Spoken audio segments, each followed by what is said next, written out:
शुक्लां ब्रह्मविचारसारपरमामाद्यां जगद्व्यापिनीं वीणापुस्तकधारिणीमभयदां जाड्यान्धकारापगां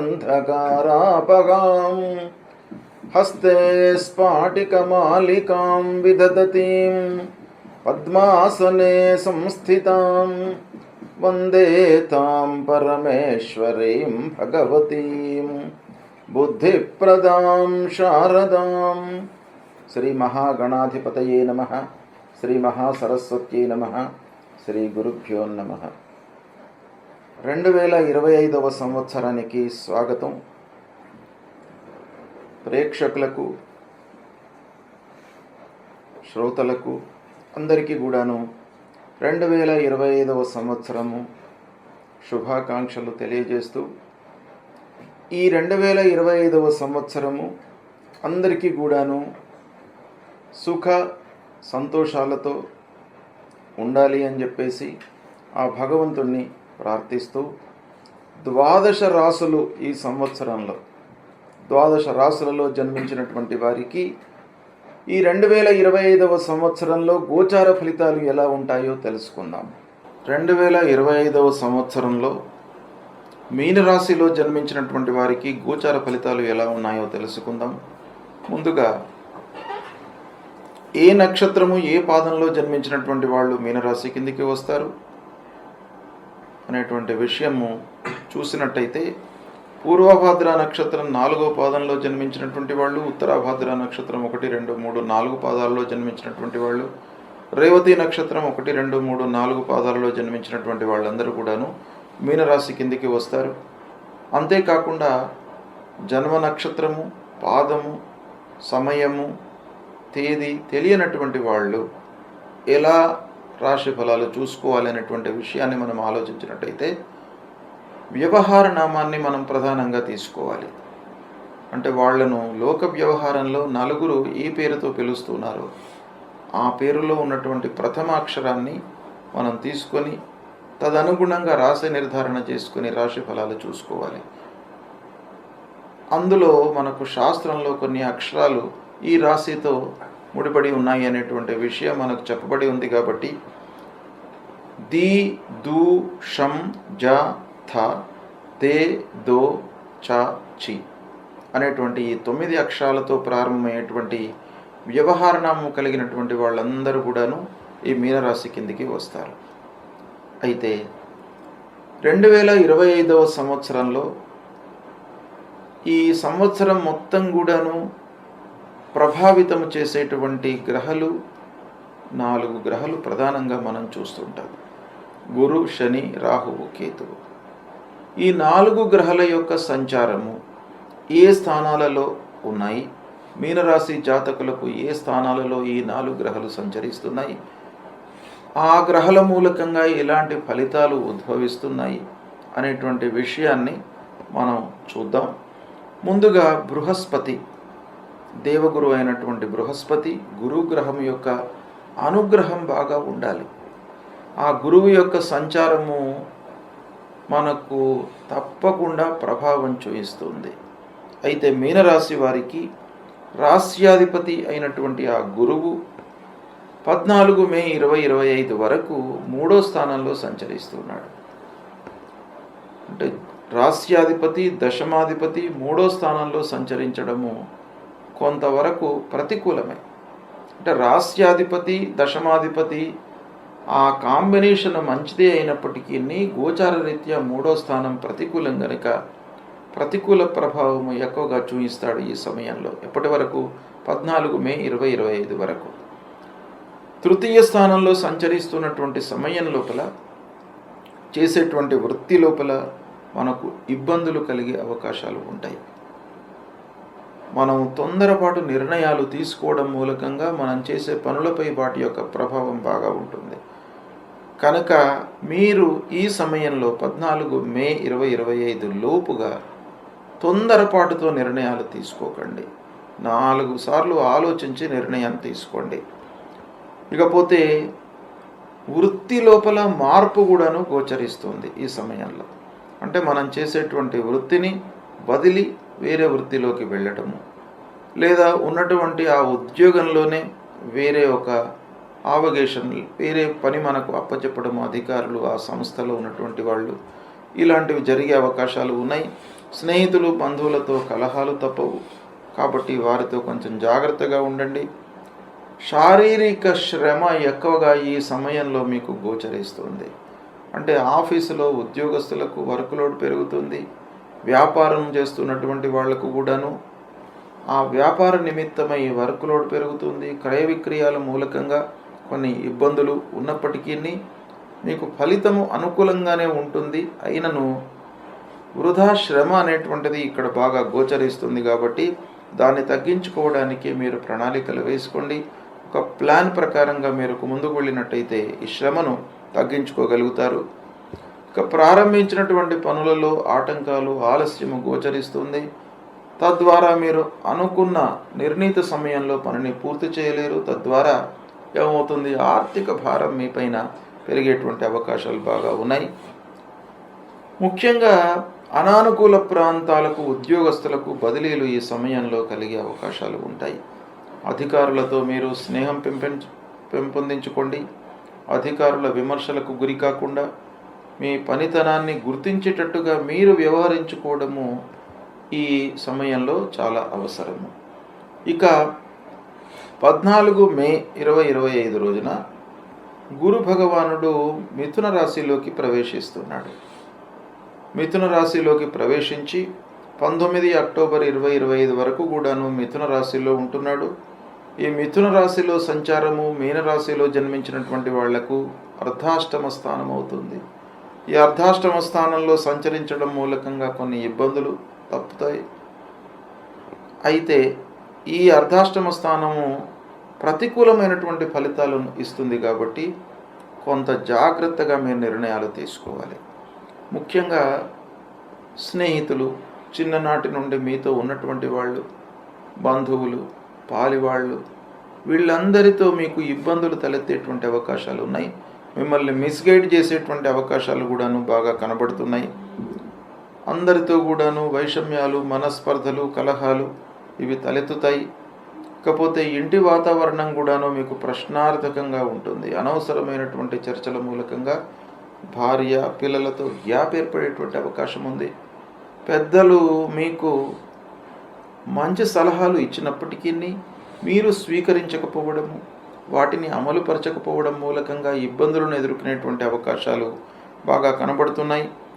ప్రయత్నపూర్వకంగా చేసినప్పటికీ పనుల లోపల ఆలస్యము సంభవించేటువంటి అవకాశాలు బాగా కనబడుతున్నాయి. అనాలోచిత పెట్టుబడుల మూలకంగా మీకు నష్టము వాటిల్లుతుంది. కాబట్టి చాలా జాగ్రత్తగా పెట్టుబడులు పెట్టండి. ముఖ్యంగా వ్యాపారస్తులు ఈ సమయం లోపల, అర్ధాష్టమ సమయం లోపల కొత్త విషయాలపై, కొత్త వ్యవహారంపై, కొత్త వాటిపైన మీరు పెట్టుబడులు పెట్టకుండా చేతిలో ఉన్నటువంటి వ్యవహారాన్ని కొనసాగించడం చాలా మంచిది. ఇక మీరు విషయాలను ఏది ప్రధానము, ఏది కాదు అనేటువంటి విషయాన్ని నిర్ధారణ చేసుకుని వాటిపై మనసు నిలపడం చాలా అవసరము. సందిగ్ధ వాతావరణం ఏర్పడుతుంది. నిర్ణయాలు తీసుకోవడంలో, డిసిషన్ మేకింగ్లో మీకు ఈ సమయంలో ప్రాబ్లమ్స్ తలెత్తుతాయి. కాబట్టి కొంత జాగ్రత్తగా ఉండడం మంచిది. ఇక ఉద్యోగస్తులు కూడాను ఆఫీసులో చాలా జాగ్రత్తగా వ్యవహరించాలి. అనవసరమైనటువంటి మనస్పర్ధలు, తోటివారితో మీ పనిని ఎదుటివాడు క్లెయిమ్ చేసుకోవడానికి అవకాశాలు ఉంటాయి. కాబట్టి కొంత జాగ్రత్తగా వ్యవహరించండి. ఇక 19 అక్టోబర్ నుండి 5 డిసెంబర్ వరకు గురు భగవానుడు కర్కాటక రాశిలో సంచరిస్తున్నాడు. అంటే 19 అక్టోబర్ రోజున కర్కాటక రాశిలో ప్రవేశిస్తున్నాడు. ఇది ఉచ్చస్థానం. అందున మీనరాశి వారికి లగ్నాధిపతి అంటే రాస్యాధిపతి, దశమాధిపతి కూడాను అయ్యి పంచమ స్థానంలో గోచార రీత్యా మంచి స్థానంలో మీకు సంచరిస్తున్నాడు. కనుక ఈ సమయము బాగా కలిసి వస్తుంది. మీరు ఈ సమయాన్ని నోట్ చేసుకోండి. 19 అక్టోబర్ నుండి 5 డిసెంబర్ ఈ మధ్య కాలంలో కర్కాటక రాశిలో బృహస్పతి సంచరిస్తున్నాడు. పంచమ స్థానము, ఉచ్చస్థానము, దశమాధిపతి, రాస్యాధిపతి కూడాను అయినాడు కాబట్టి ఈ కాంబినేషన్ మీకు బాగా కలిసి వస్తుంది. అంటే ఈ సమయం లోపల మీకు అద్భుతాలు జరిగేటువంటి అవకాశాలు ఉన్నాయి. మీరు కొంత శ్రమించినట్టయితే, సమయానికి నిర్ణయాలు తీసుకొని సమయస్ఫూర్తితో మీరు మెలిగినట్టయితే తప్పకుండా ఈ సమయం మీకు బాగా కలిసి వస్తుంది. సత్ఫలితాలను పొందుతారు. కొంత సాహసం కూడా జోడించండి, అప్పుడు మీకు లాభాలు బాగా కనబడతాయి.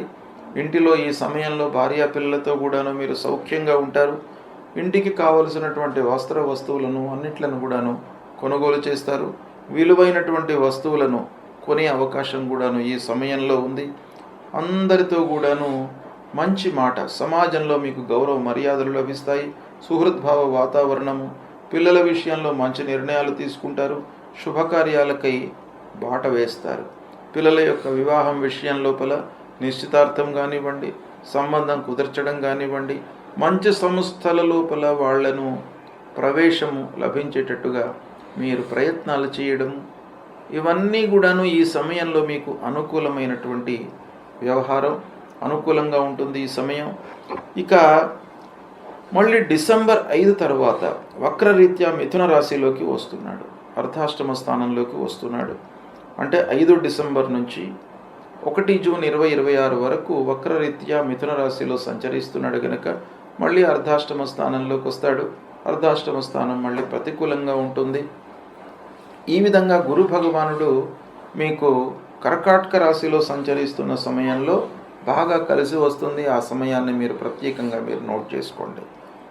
ఇక శని భగవానుడు 29 మార్చి వరకు, 29 మార్చి 2025 వరకు మీకు ద్వాదశ స్థానంలో ఉంటున్నాడు. మీనరాశి వారికి 12వ స్థానంలో శని సంచారము 29 మార్చి వరకు ఉంది. 29 మార్చి తర్వాత మళ్ళీ 2.5 సంవత్సరాల పాటు జన్మస్థానంలో ఉంటున్నాడు. కాబట్టి ఓవరాల్గా మీనరాశి వారికి శని భగవానుడి యొక్క అనుకూలత లేదు. శని ప్రతికూలంగా ఉన్నాడు, ద్వాదశ జన్మస్థానాలలో సంచరిస్తున్నాడు. కాబట్టి మీకు ఖర్చులు వృధాగా ముందుకు వస్తాయి. ఫోర్స్డ్గా ఏదో మీరు ఖర్చు చేయవలసినటువంటి స్థితి ఏర్పడుతుంది. ఒక మంచి పని కొరకు లేదా ఒక ప్రణాళిక వేసుకొని మీరు ఈ డబ్బు ఈ విషయానికై అని మీరు పక్కన ఎలొకేట్ చేసి పెట్టుకున్నా కూడాను ఏదో ఫోర్స్డ్గా మీకు ముందుకు రావడము, తదనుగుణంగా ఖర్చులు కావడము, చేతిలో సమయానికి డబ్బు లేకపోవడము, తద్వారా చేయవలసినటువంటి పనులకు ఆర్థిక స్థితి లోపంతో అవి వాయిదా పడడము, ఇవన్నీ కూడాను జరిగేటువంటి అవకాశాలు ఉంటాయి. కనుక ఆ శని భగవానుడు బాగా లేడు కనుక మీరు ఎఫర్ట్స్ బాగా పెట్టాలి. తర్వాత జన్మస్థానంలో 29 మార్చి తర్వాత ఉంటున్నాడు. ఆరోగ్య విషయాన్ని మీరు జాగ్రత్తగా చూసుకోండి. వర్క్ లోడ్ పెరిగినప్పటికీ ప్రథమ ప్రాధాన్యత ఆరోగ్యానికి ఇవ్వండి. ఆరోగ్యమే మహాభాగ్యం కాబట్టి ఆరోగ్యంగా ఉన్నట్టయితే మళ్ళీ మనం వచ్చే రోజుల లోపల అద్భుతాలను సృష్టించేటువంటి అవకాశాలు ఉంటాయి. కాబట్టి ప్రథమ ప్రాధాన్యం ఆరోగ్యానికి ఇవ్వండి. ఆరోగ్య సూత్రాలను పాటించండి, సమయానికి భుజించండి. ఇవి చేసినట్టయితే ఆ శని ప్రభావం మీకు కొంతవరకు తగ్గుతుంది. ఇక 18 మే వరకు రాహువు జన్మస్థానంలో ఉన్నాడు, కేతువు సప్తమ స్థానంలో ఉన్నాడు. 18 మే తర్వాత రాహువు ద్వాదశ స్థానంలోకి ప్రవేశిస్తున్నాడు, కేతువు షష్టమ స్థానంలోకి ప్రవేశిస్తున్నాడు. అంటే రాహువు మొత్తం ఈ సంవత్సరం మొత్తం కూడాను 2025వ సంవత్సరం మీనరాశి వారికి రాహువు అనుకూలంగా లేడు. కాబట్టి రాహువు ముఖ్యంగా మన లోపల ఒక భ్రమను క్రియేట్ చేస్తాడు. అంటే ఏదో అవుతుంది అనేటువంటి ఒక భ్రమ, మానసికమైనటువంటి ఇబ్బందులకు మనను గురి చేస్తాడు. కాబట్టి దాని నుండి దూరంగా ఉండడానికి, అలాంటి ఒక భయాన్ని కలగకుండా మనము విముక్తులు కావడానికి ఏం చేయాలి? అనవసరమైనటువంటి ఆలోచనలు మన నుండి దూరం కావాలి. అంటే ఆలోచన అవసరమే, కానీ ఎంతవరకు ఆలోచించాలనో అంతవరకే ఆలోచించండి. ఆలోచించినటువంటి విషయాన్ని అమలుపరచండి. మీరు ఆలోచననే కేవలంగా చేస్తున్నట్టయితే మీ లోపల భయము ఈ రాహు మూలకంగా అది పెరుగుతుంది. కనుక రాహువు ప్రతికూలంగా ఉన్నప్పుడు మనము చేయవలసినటువంటి కర్తవ్యం ఏంటంటే ఒక విషయం గురించి మీరు ఆలోచించండి. 1, 2, 3, 4 స్టెప్పులు ఆలోచించండి. ఆ 4 స్టెప్పులను అమలుపరచండి. కేవలం ఆలోచించడం మూలకంగా మీకు పని ఏమీ జరగదు కాబట్టి తద్వారా మీకు భయం పెరుగుతుంది. ఇలాంటివి మీరు కొన్ని కర్తవ్యాలు మీరు చేయవలసినటువంటివి చేసినట్టయితే ఆ రాహు యొక్క ప్రభావము తగ్గుతుంది. కేతువు 18 మే తర్వాత అనుకూలంగా ఉన్నాడు కాబట్టి తీర్థయాత్రలు, విహారయాత్రలు అలాంటివి చేయడానికై మీకు అవకాశాలు బాగా ఉన్నాయి. ఈ విధంగా 2025వ సంవత్సరంలో మీనరాశి వారికి గ్రహస్థితి ఉంది. అంటే ముఖ్యంగా పంచమ స్థానంలో మీకు గురు భగవానుడు అనుకూలంగా ఉన్నాడు. అంటే ఈ 2025వ సంవత్సరము మీనరాశి వారికి ప్రత్యేకంగా మీకు చెప్పవలసినటువంటి సమయం ఏంటంటే 19 అక్టోబర్ నుండి 5 డిసెంబర్. ఇది కర్కాటక రాశిలో సంచరిస్తుంటాడు కాబట్టి ఈ సమయం మీకు బాగా కలిసి వస్తుంది. ఇది షార్ట్ పీరియడ్ అయినప్పటికీ చాలా మీకు కలిసి వచ్చేటువంటి పీరియడ్ కనుక ఈ సమయంలో మీరు కొంత మీ వైపు నుండి మీరు ప్రయత్నాలు చేసినట్టయితే బాగా కలిసి వస్తుంది.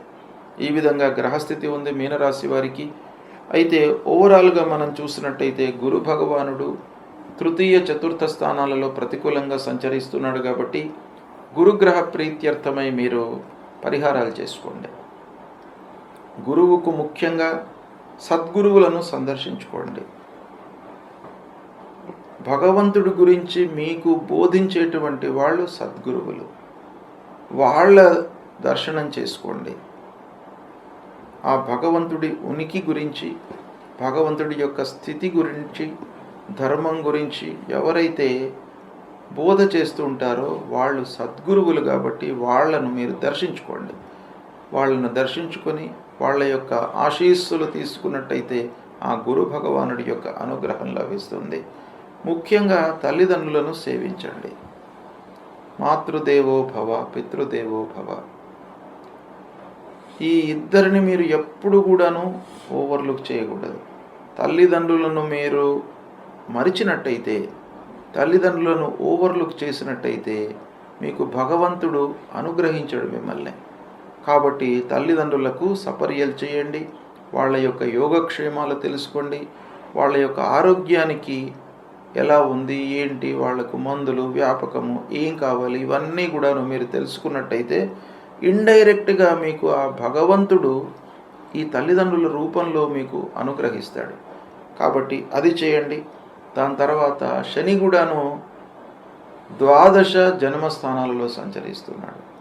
ఆ శని భగవానుణ్ణి మీరు ప్రీతి చేసుకోవడానికి దేవాలయానికి వెళ్ళండి, శివాలయానికి వెళ్ళండి, శివుడికి అభిషేకం చేయండి. ప్రతి మాస శివరాత్రి రోజున అభిషేకం చేయండి. ప్రతి పక్షం లోపల శుక్లపక్షంలో, కృష్ణపక్షంలో 2 త్రయోదశులు వస్తాయి. ప్రదోష కాలంలో మీరు ఆ భగవంతుణ్ణి దర్శించుకున్నట్టయితే, ప్రదోష కాలంలో దర్శించుకున్నటువంటి ఆ భగవంతుడు, ఆ మహామృత్యుంజయుడు సదాశివుడు మిమ్మల్ని కాపాడుతాడు. అనుకూలమైనటువంటి ఒక సమయాన్ని మీకు ఇస్తాడు. ఆరోగ్యంగా ఉంచుతాడు. అపమృత్యు దోషాలన్నీ కూడా దూరం అవుతాయి. కాబట్టి తప్పకుండా ప్రదోష సమయంలో భగవంతుణ్ణి దర్శనం చేసుకోండి. మాస శివరాత్రి రోజున మీరు అభిషేకం వీలైతే అభిషేకం చేయండి. ఆంజనేయ స్వామిని కూడాను దర్శించుకోండి. భయభ్రాంతులు లేకుండా మిమ్మల్ని కాపాడుతాడు. అమ్మవారిని కూడాను దర్శించుకోండి. ఈ విధంగా చేసినట్టయితే ఈ పరిహారాల మూలకంగా మీకు ఆ భగవంతుడి యొక్క అనుగ్రహం లభిస్తుంది. శుభ ఫలితాలు కలుగుతాయి. శుభం.